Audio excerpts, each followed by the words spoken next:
सभी शिक्षक साथियों को नमस्कार। स्वागत है आपका शिक्षकों के अपने मनपसंद यूट्यूब चैनल वी एजुकेटिव में।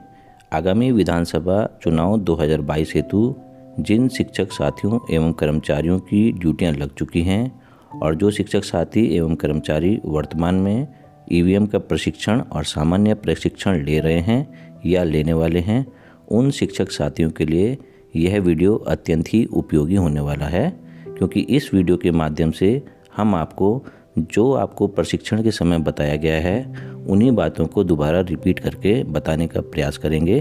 तो यह एक सामान्य प्रशिक्षण है।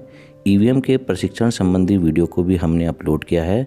इस वीडियो के अंत में एंड स्क्रीन पे उस वीडियो का नोटिफिकेशन आपको दिख जाएगा, तो आप उस वीडियो को भी आसानी से देख सकते हैं। हमारा सभी शिक्षक साथियों से निवेदन रहेगा कि कृपया वे चैनल को अवश्य सब्सक्राइब करके रखें और बेल आइकन के ऑल में जाके क्लिक करें, ताकि आने वाले जितने भी अपकमिंग वीडियोस हैं उनकी नोटिफिकेशन आपको मिल पाए और आप उन महत्वपूर्ण वीडियोस का लाभ उठा पाएँ। चलिए वीडियो स्टार्ट करते हैं। सामान्य निर्वाचन हेतु निर्वाचन आयोग द्वारा जारी सामान्य दिशा निर्देश। तो पहला इसमें क्रिटिकल बूथ की अवधारणा। क्रिटिकल बूथ वे होते हैं जिनमें विगत वर्षों कुछ हिंसा झड़प हुई हो और उसकी सूचना प्रशासन को मिली हो, तो ऐसे बूथों को क्रिटिकल बूथ बनाया जा सकता है। प्रत्येक क्रिटिकल बूथ पर माइक्रो ऑब्जर्वर की तैनाती होगी। माइक्रो ऑब्जर्वर हेतु अलग से रिपोर्ट फॉर्मेट होगा। निर्वाचन ड्यूटी में नियुक्त कार्मिकों हेतु निर्वाचन पहचान पत्र अनिवार्य है। मतदान केंद्र पर नियुक्त होने वाले पोलिंग एजेंट के लिए उसी मतदान केंद्र की मतदाता सूची में नाम दर्ज होना अनिवार्य है तथा उसके पास इपिक कार्ड भी होना अनिवार्य है। मतदाता के रजिस्टर 17 का के अभियुक्त कॉलम में इपिक पहचान पत्र अन्य दस्तावेज के अंतिम 4 अंकों को दर्ज किया जाना चाहिए। अभी हम आपको स्क्रीन में दिखा देते हैं कि जो 17 का प्रारूप है वह किस प्रकार का होता है और उसमें क्या क्या विवरण भरा जाएगा।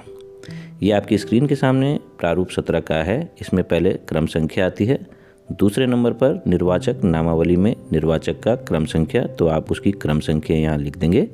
तीसरे नंबर पे निर्वाचक द्वारा उसके पहचान के प्रमाण में प्रस्तुत दस्तावेज का ब्यौरा, तो जो भी वो दस्तावेज दिखाता है जो चुनाव आयोग द्वारा निर्धारित किए गए हैं दस्तावेज पहचान के रूप में, उसका ब्यौरा लिखना है। और उसके पहचान पत्र के जो अंतिम 4 डिजिट होगी अंकों की, उसको लिख देनी है। निर्वाचक का हस्ताक्षर अंगूठे की छाप ये नंबर 4 पे आ जाएगा। और उसके बाद यदि कोई अभियुक्तियाँ हैं तो उसको आप नंबर 5 पे मेंशन कर सकते हैं। निर्वाचक नामावली के साथ dead voter, absentee voter, shifted voter की प्रति भी संलग्न होगी। जिनकी डेथ हो चुकी है या कोई एब्सेंट है या कहीं और शिफ्ट हो चुके हैं, उनकी प्रति भी संलग्न होगी निर्वाचक नामावली के साथ। नोटा की भी व्यवस्था होगी। नोटा यदि कोई किसी भी कैंडिडेट को वोट नहीं देना चाहता तो वो नन ऑफ द अबव में जाकर अपना विकल्प चुन सकता है। निर्वाचक नामावली की चिन्हित प्रति में पुरुष मतदाता के संबंधित आयताकार बॉक्स के अंदर तिरछी लाइन से चिन्हित करना है। वहीं महिला निर्वाचकों के मामले में संबंधित आयताकार बॉक्स के अंदर तिरछी लाइन के साथ मतदाता की क्रम संख्या को गोलाकार में रेखांकित करना होगा। और पीठासीन अधिकारियों हेतु अतिरिक्त रिपोर्ट की व्यवस्था होगी और सेक्टर मजिस्ट्रेट के लिए निर्धारित प्रारूप पर रिपोर्ट की व्यवस्था की जाएगी। तो जो ये निर्वाचक नामावली की चिन्हित प्रति में पुरुष और महिलाओं को किस प्रकार से हम सेपरेट करेंगे, ये अब देख लेते हैं। स्क्रीन के सामने ये देखेंगे आप कि पुरुष मतदाताओं के लिए जो आयताकार बॉक्स है उसमें दाईं ओर से बाईं ओर आप क्रॉस का निशान लगा देंगे ब्लैक पेंसिल से या पेन से। इसी प्रकार महिला जो वोटर है उसके आयताकार बॉक्स में आप क्रॉस का भी निशान लगाएंगे और जो उसके मतदाता क्रम संख्या लिखी होगी चिन्हित प्रति में, उस पर आप गोलाकार निशान भी बना देंगे। मॉक पोल किए जाने के बाद मॉक पोल सर्टिफिकेट की व्यवस्था।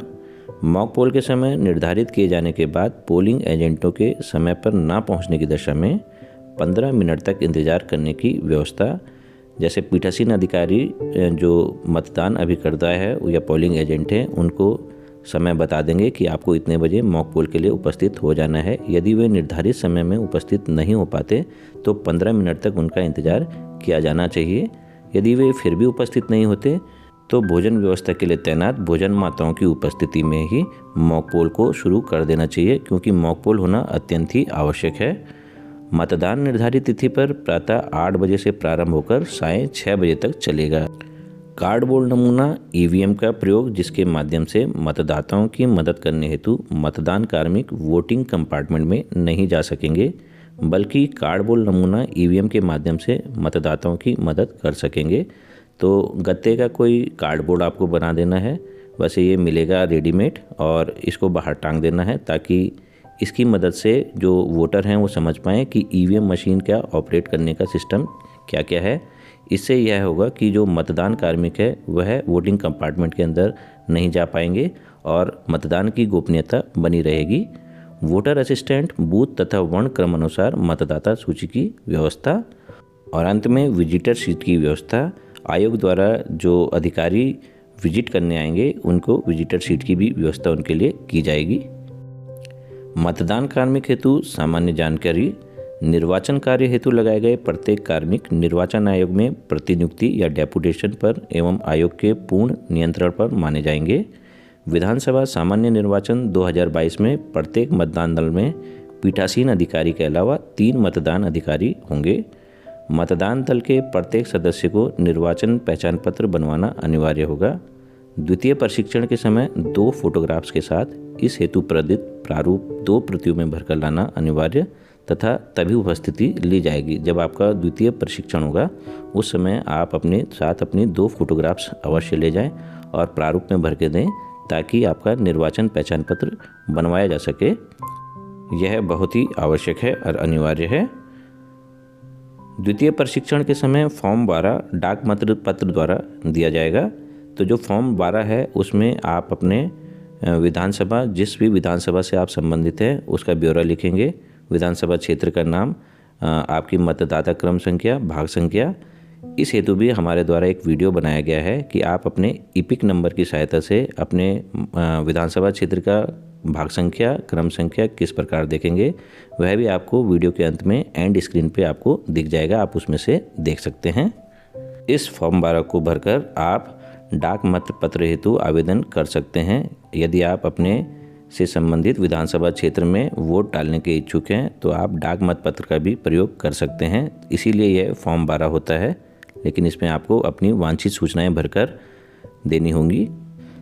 सामग्री वितरण केंद्र पर बरती जाने वाली कुछ सावधानियां हैं, इनको आप ध्यानपूर्वक पढ़ लें। आपको दी गई मतदान मशीन की कंट्रोल यूनिट और बैलेट यूनिट यही है जो आपके मतदान केंद्र पर उपयोग हेतु बनी है। यूनिटों के एड्रेस टैग की जांच कर ली जाए।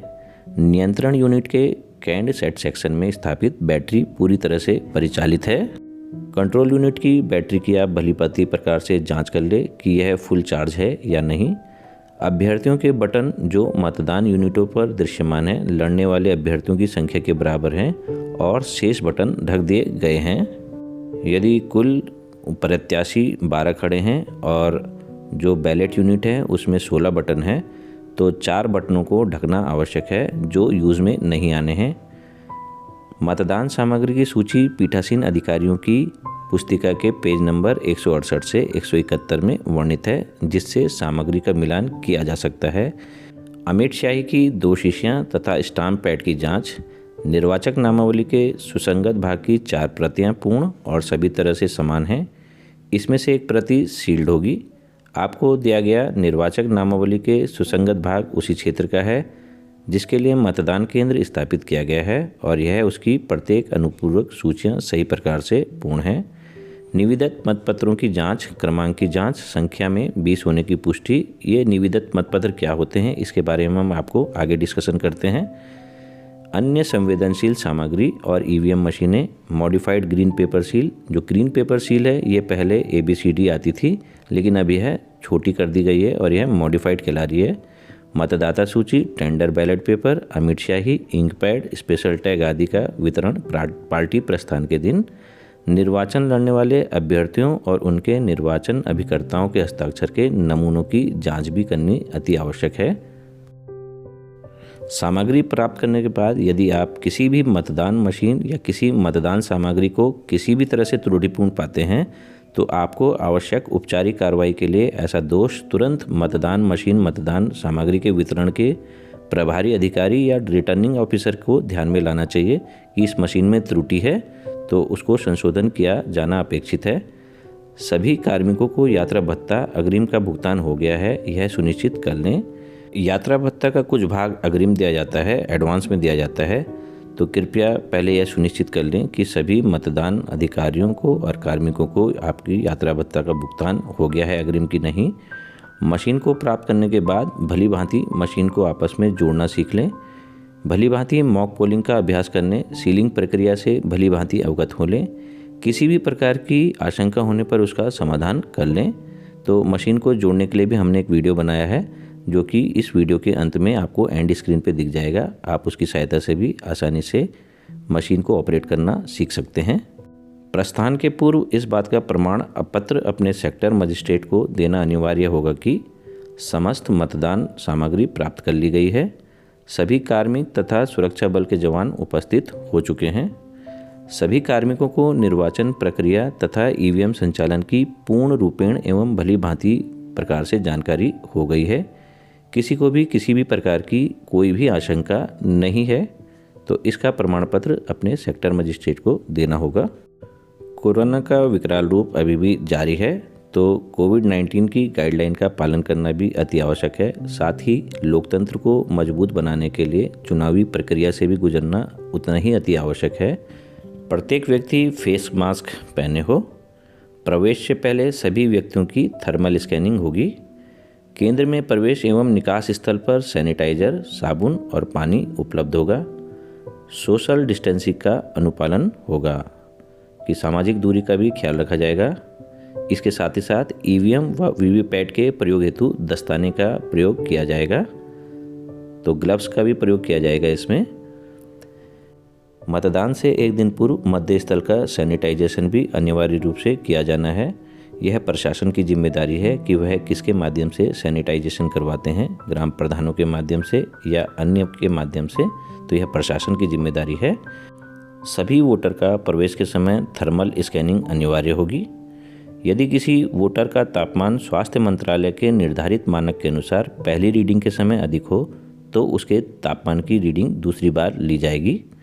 यदि दूसरी बार भी तापमान अधिक आता है तो उसे एक टोकन देकर मतदान के अंतिम आवर में मतदान हेतु कहा जाएगा। तब तक कोविड नियमों की सख्ती से पालन किया जाएगा।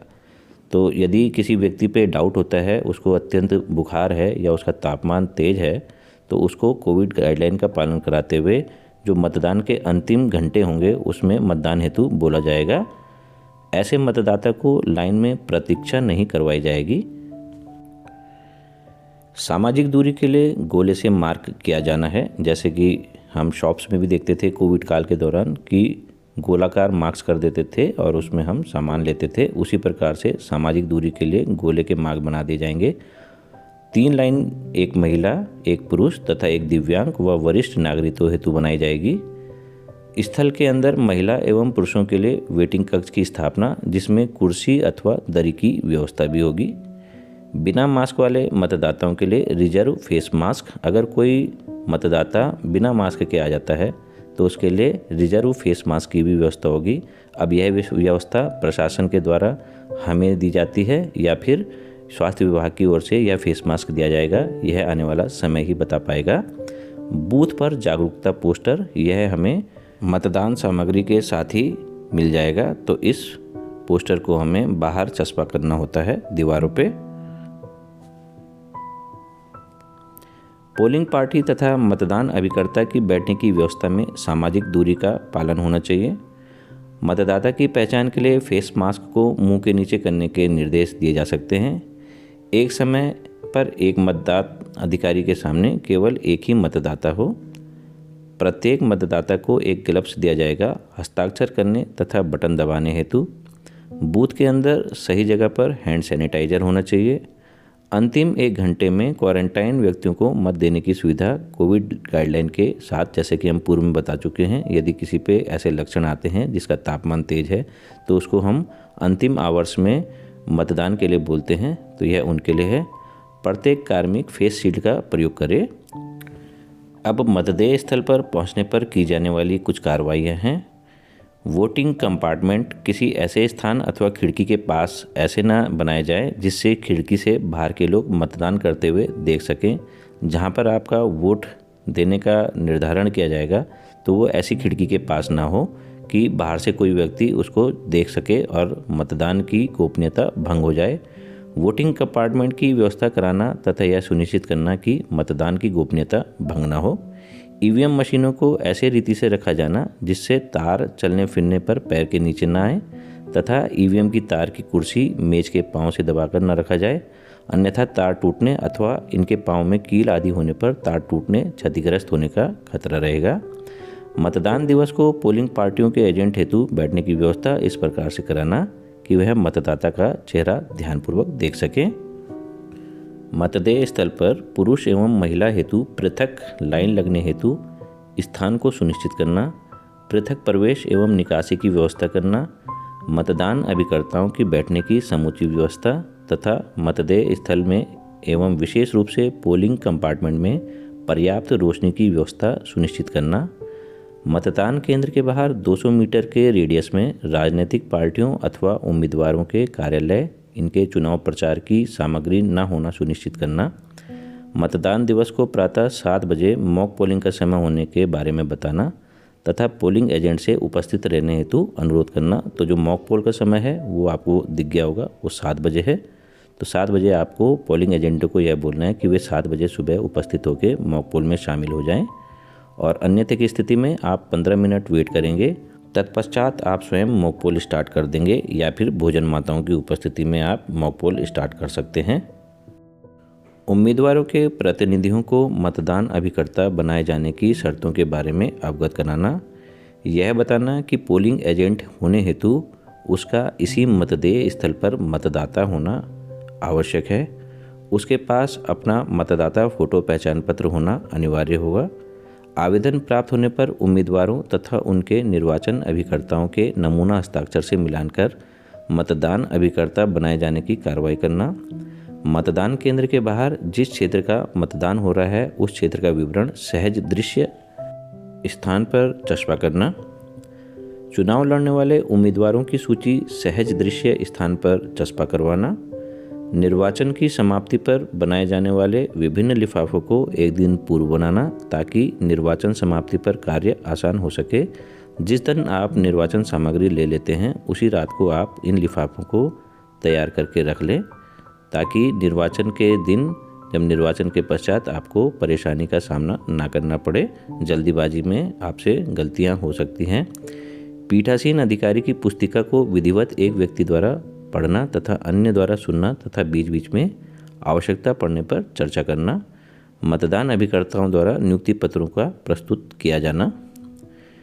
पीठासीन अधिकारी द्वारा प्रत्येक मतदान अभिकर्ता के निर्धारित प्रारूप 10 में नियुक्ति पत्र की जांच करनी चाहिए। तत्पश्चात उन्हें मतदान अभिकर्ता बनाना चाहिए। एक समय पर किसी अभ्यर्थी के केवल एक ही मतदान अभिकर्ता का मतदान केंद्र प्रवेश अनुज्ञात किया जाना चाहिए। यदि कोई अभ्यर्थी है, कोई कैंडिडेट है, उसके यदि 2 पोलिंग एजेंट बनाते हैं तो एक समय में केवल एक ही पोलिंग एजेंट मतदान केंद्र के अंदर रहेगा, दूसरा पोलिंग एजेंट बाहर रहेगा, वो रिलीवर का काम करेगा। लेकिन किसी भी दशा में अपराह्न 3 बजे के बाद मतदान अभिकर्ता बदले नहीं जाएंगे, मतलब रिलीवर की व्यवस्था तब समाप्त हो जाएगी। 3 बजे के बाद जो अंदर है वह अंदर ही रहेगा, इनकी अदला बदली नहीं की जाएगी तथा रिलीवर लगाने की अनुमति नहीं होगी। किसी भी दशा में मतदान अभिकर्ताओं को मतदाता सूची लेकर बाहर जाने की अनुमति नहीं होगी। लगभग सभी पोलिंग एजेंट्स के पास उनके क्षेत्र की मतदाता सूची होती है जिसमें वे अपना टिक मार करके कैलकुलेशन करते रहते हैं, परंतु जब वे मतदान केंद्र से बाहर जाएं तो उनको मतदाता सूची को बाहर ले जाने की बिल्कुल भी अनुमति ना दी जाए। तो इस चीज़ का भी विशेष ख्याल रखा जाना चाहिए। मतदान केंद्र पर मतदान अधिकारियों के कर्तव्य। पीठासीन अधिकारी समस्त व्यवस्थाओं हेतु पूर्ण रूप से उत्तरदायी। समस्त शक्तियां पीठासीन अधिकारी में निहित। यथा आवश्यकता मतदान अधिकारियों के कर्तव्यों में परिवर्तन संभव हो सकता है, जो कि संभवतः निम्नवत हैं। प्रथम मतदान अधिकारी निर्वाचक नामावली की चिन्हित प्रति का प्रभारी होता है और निर्वाचक की पहचान का प्रभारी भी प्रथम मतदान अधिकारी होता है। द्वितीय मतदान अधिकारी यह अमिट शाही का प्रभारी होगा। प्रारूप 17 का में मतदाताओं के रजिस्टर का प्रभारी होगा। मतदाता स्लिप जारी करने हेतु उत्तरदायी। इनके पास भी निर्वाचक नामावली की एक सूची क्रम संख्या मिलान हेतु होगी। तो ये द्वितीय मतदान अधिकारी के कुछ कार्य हैं। नेक्स्ट में चलते हैं हम। तृतीय मतदान अधिकारी कंट्रोल यूनिट का प्रभारी होगा और मत देने हेतु कमांड जारी करने से पूर्व अमिट शाही की जांच हेतु उत्तरदायी भी होगा। तो जब कोई वोटर वोट देगा तो उससे पहले वह उसकी उंगली पे शाही के निशान को अवश्य जांचेगा। अब पीठासीन अधिकारी जो मतदान केंद्र का प्रभारी अधिकारी होगा के कर्तव्य संक्षिप्त में निम्नवत हैं। कंट्रोल यूनिट को मतदान हेतु तैयार करना। तो इस कंट्रोल यूनिट को वैसे सारी टीम की ही ये जिम्मेदारी है, इसमें पीठासीन का ही कोई योगदान नहीं है। इसमें समस्त जितनी भी टीम है उन सबको मशीनरी ज्ञान होना चाहिए। तो कंट्रोल यूनिट को मतदान हेतु तैयार करना। मतदान आरंभ करने से ठीक पूर्व मतदान की गोपनीयता भंग किए जाने पर दंडात्मक प्रावधानों के बारे में सभी को अवगत कराते हुए चेतावनी जारी करना। नियत समय पर मतदान प्रारंभ करवाना। मतदान के दौरान मतदाताओं की आवाजाही पर नज़र रखना। समय समय पर डाले गए मतों की जांच करना। तो वह टाइमली नोट भी करते रहेंगे कि किस टाइम कितने प्रतिशत वोट पड़ गए हैं, इसकी भी जांच की जाएगी। मतदान समाप्ति पर कंट्रोल यूनिट पर क्लोज बटन को दबाते हुए कुल पड़े मतों को नोट करना। कंट्रोल यूनिट और मतदान यूनिट को निर्धारित प्रक्रिया से सीलबंद करना। पीठासीन अधिकारी की डायरी, पीठासीन अधिकारी की अतिरिक्त रिपोर्ट हेतु निर्धारित प्रारूप भरना एवं अन्य समस्त प्रपत्रों को पूर्ण भरकर उन्हें निर्धारित प्रक्रिया से सीलबंद करना तथा समस्त निर्वाचन सामग्री को निर्धारित प्रक्रिया के अनुसार संग्रह केंद्र पर जमा करवाना। यह पीठासीन अधिकारी के संक्षिप्त कार्यों का एक विवरण है। मतदान के प्रारंभ होने पर निर्वाचक नामावली में किसी मतदाता के संबंध में किसी प्रविष्टि में की गई केवल लिपिकीय एवं मुद्रण संबंधी गलतियों की अनदेखी कर दें।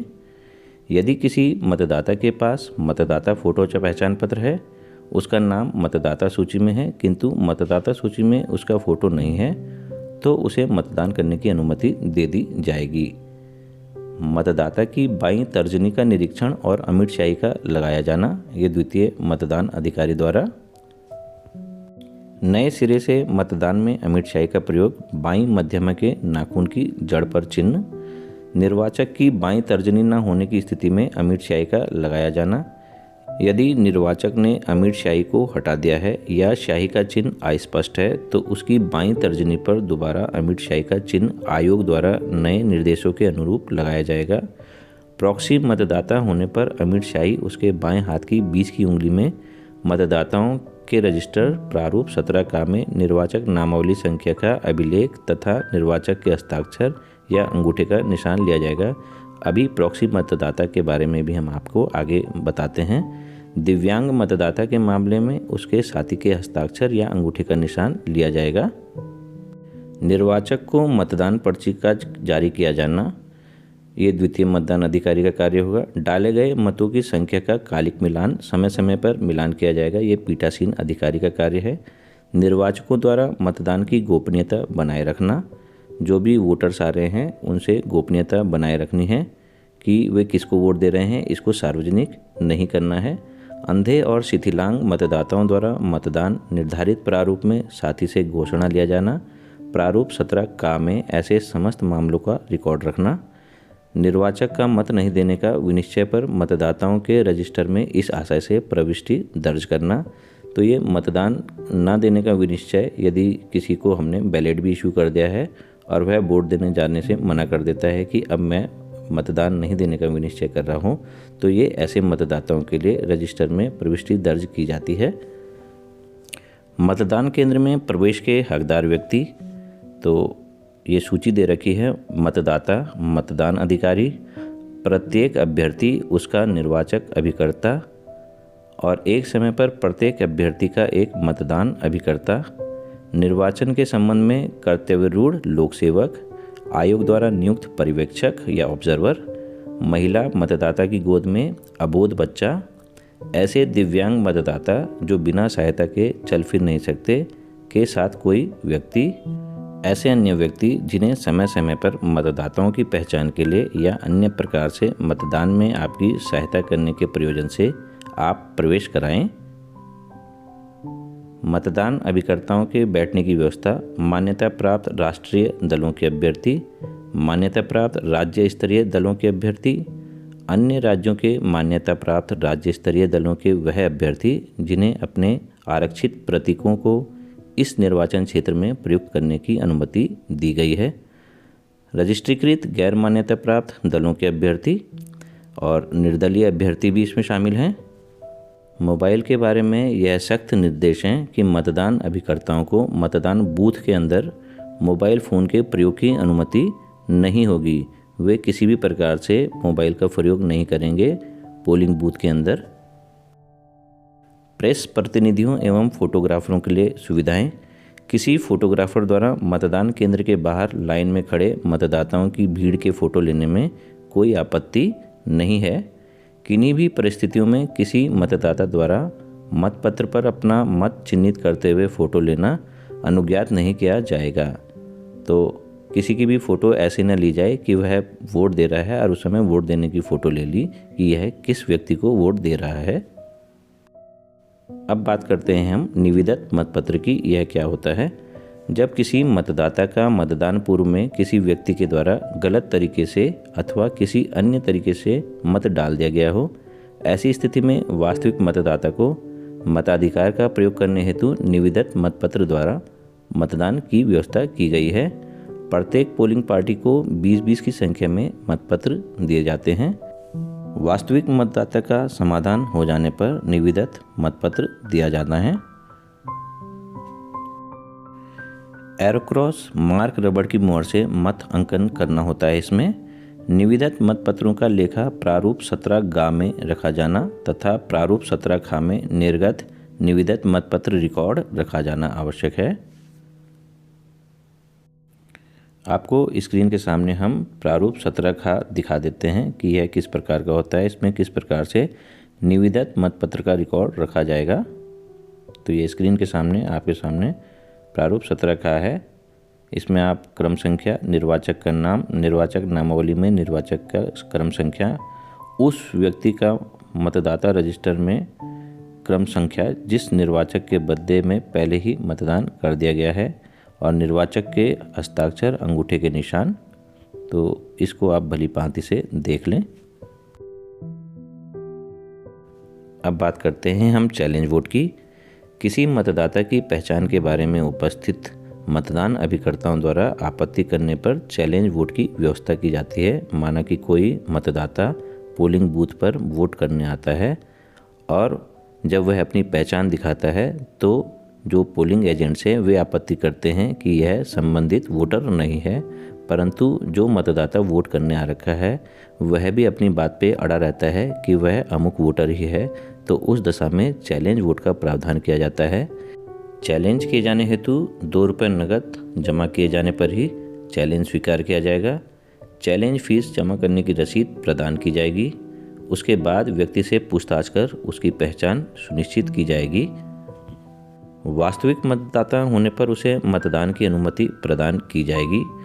फर्जी मतदान होने पर उसे पुलिस के हवाले कर दिया जाएगा तथा उसके विरुद्ध धारा 171 HIPC के उपाबंध 9 में वर्णित रीति से रिपोर्ट की जाएगी। अमिट शाही लगने के बाद चैलेंज अग्राह्य होगा। यदि कोई मतदाता अपनी पहचान बताकर प्रथम मतदान अधिकारी से द्वितीय मतदान अधिकारी के पास पहुंच जाता है और वहां भी द्वितीय मतदान अधिकारी उससे संतुष्ट होकर उसकी उंगली पर अमिट शाही का निशान लगा देता है, उसके बाद पोलिंग एजेंट यदि चैलेंज करते हैं कि यह अमुक मतदाता नहीं है तो उनके चैलेंज को अस्वीकार कर दिया जाएगा और अमुक मतदाता को वोट देने का अधिकार दे दिया जाएगा। अब बात करते हैं वीवीपैट की। जहां तक पेपर ट्रेल प्रिंटर प्रयुक्त होगा वहां पर एक मतदाता नियम 49M के अंतर्गत आरोपित करता है कि प्रिंटर द्वारा निर्मित कागज़ की स्लिप में उस अभ्यर्थी जिसे उसने मतदान किया है की अपेक्षा अन्य अभ्यर्थी का नाम अथवा चुनाव चिन्ह दर्शाया गया है।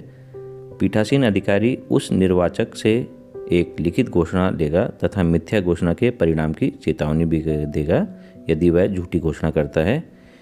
यदि वह घोषणा दे देता है तो पीठासीन अधिकारी उस अभ्यर्थी के क्रमांक तथा नाम का उल्लेख करते हुए जिसके लिए ऐसा परीक्षण मत अभिलिखित किया गया है प्रारूप 17 में उस मतदाता से संबंधित द्वितीय प्रविष्टि के समक्ष उस परिणाम पर टिप्पणी करेगा।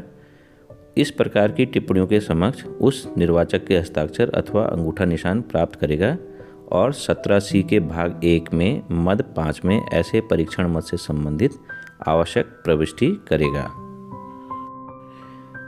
मतदान की समाप्ति का निर्धारित समय जब होगा तो उससे ठीक 5 मिनट पूर्व पीठासीन अधिकारी बाहर निकलकर जो मतदाताओं की लाइन है उनको अपने पास जो स्लिप रखी होगी नंबरिंग की वो दे देगा। उसके आधार पर ही वोटिंग पड़ती जाएगी। मतदान की समाप्ति पर मतदान बंद होने से ठीक पूर्व मतदान केंद्र में उपस्थित व्यक्ति द्वारा मतदान कर लिया जाएगा और मतदान की समाप्ति की औपचारिक घोषणा पीठासीन अधिकारी द्वारा कर ली जाएगी। भाग 3 के अंतर्गत मतदान के अंत में निर्धारित प्रारूप पर घोषणा पीठासीन अधिकारी द्वारा कर दी जाएगी। अब जब मतदान समाप्त हो जाएगा तो मतदान समाप्ति के पश्चात कंट्रोल यूनिट का क्लोज बटन दबाना तथा रिकॉर्ड कुल मतों को नोट करना। रिकॉर्ड किए गए मतों का लेखा प्रारूप 17 के भाग 1 में तैयार किया जाएगा। मतदान अभिकर्ताओं को रिकॉर्ड किए गए मतों के लेखों को अनुप्रमाणित प्रतियों को निर्धारित प्रारूप में दिया जाना। मतदान की समाप्ति के पश्चात मतदान मशीन का मुहरबंद किया जाना। मुहरबंद करने के पूर्व कंट्रोल यूनिट के पावर स्विच को ऑफ करना बिल्कुल भी ना भूलें। अब निर्वाचन से संबंधित कागज पत्रों का मुहरबंद किया जाना। तो प्रथम पैकेट जो आते हैं वो सांविधिक लिफाफे होते हैं। सांविधिक लिफाफे हरे रंग के होते हैं और ये मुहरबंद किए जाते हैं, ये सील पैक्ड होंगे। इसमें क्या क्या आएंगे? निर्वाचक नामावली की चिन्हित प्रति का मुहरबंद लिफाफा आएगा, मतदाताओं के रजिस्टर का मुहरबंद लिफाफा होगा, मतदाता पर्चियों का मुहरबंद लिफाफा, अप्रयुक्त निविदत मतपत्रों का मुहरबंद लिफाफा, प्रयुक्त निविदत मतपत्रों और प्रारूप 17 खाकी सूची का मुहरबंद लिफाफा होगा। तो ये सांविधिक लिफाफे होंगे जो कि हरे रंग के होंगे।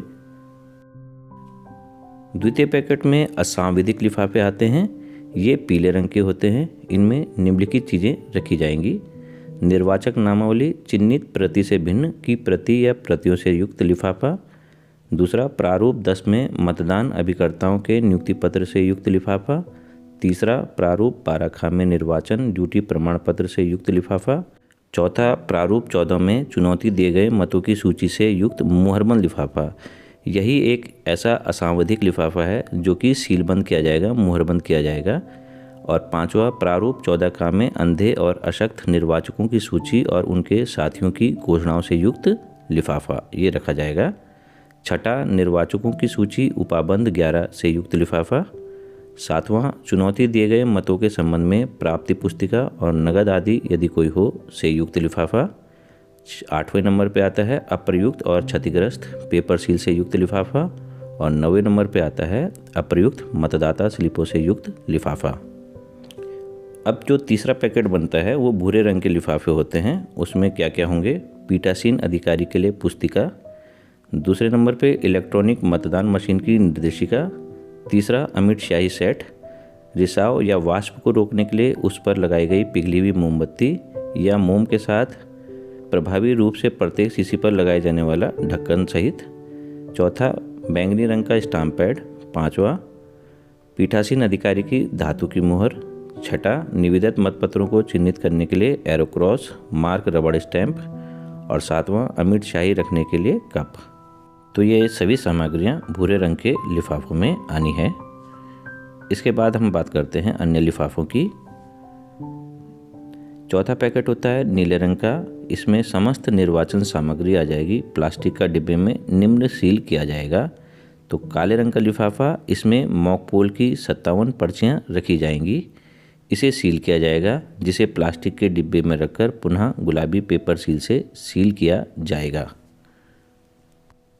रिटर्निंग ऑफिसर को मतदान मशीन और निर्वाचन पत्रों का संप्रेषण, निर्धारित स्थान एवं तिथि के अनुसार संग्रह केंद्र के प्राप्ति अधिकारियों को मतदान मशीन एवं निर्वाचन सामग्री उपलब्ध कराना चाहिए। इस निमित्त किए गए विलंब को आयोग द्वारा गंभीरता से लिया जाएगा। सामग्री जमा करते समय निम्नलिखित सामग्री जमा की जाएगी। ईवीएम मशीन जिसमें कंट्रोल यूनिट के साथ फॉर्म 17 में तैयार किया गया मतपत्र लेखा संलग्न होगा। नंबर 2 सांविधिक लिफाफे, उसके अलावा असांविधिक लिफाफे और भी अन्य चीज़ें हैं। ये नंबर 4 पे आता है विजिटर शीट। नंबर 5 पे आता है मतपत्र लेखा प्रारूप 17 में तैयार किया हुआ। और नंबर 6 में आता है पीठासीन अधिकारी की डायरी। नंबर 7 में आएगा पीठासीन अधिकारी की अतिरिक्त रिपोर्ट। नंबर 8 में आएगा चैलेंज फीस से प्राप्त धनराशि। नंबर 9 में आएगा form PS 505 voter turnout. Number 10 में आएगा मॉक पोल सर्टिफिकेट। नंबर 11 में आएगा निर्वाचन आरंभ होने तथा निर्वाचन समाप्त होने पर की जाने वाली घोषणा। उम्मीद करते हैं कि इस वीडियो के माध्यम से आपको आगामी विधानसभा चुनाव 2022 हेतु सामान्य जानकारियां प्राप्त हो गई होगी। वीडियो पसंद आने पर वीडियो को लाइक करें, शेयर करें और चैनल को सब्सक्राइब करना बिल्कुल भी ना भूलें, क्योंकि यह आप सभी शिक्षक साथियों का अपना ही चैनल है। वीडियो को शेयर अवश्य इसलिए करें ताकि अन्य शिक्षक साथी जो विधानसभा चुनाव में अपने दायित्वों का निर्वहन करने जा रहे हैं वे इस वीडियो की सहायता से निर्विवाद रूप से चुनाव को संपन्न करा सकें। धन्यवाद।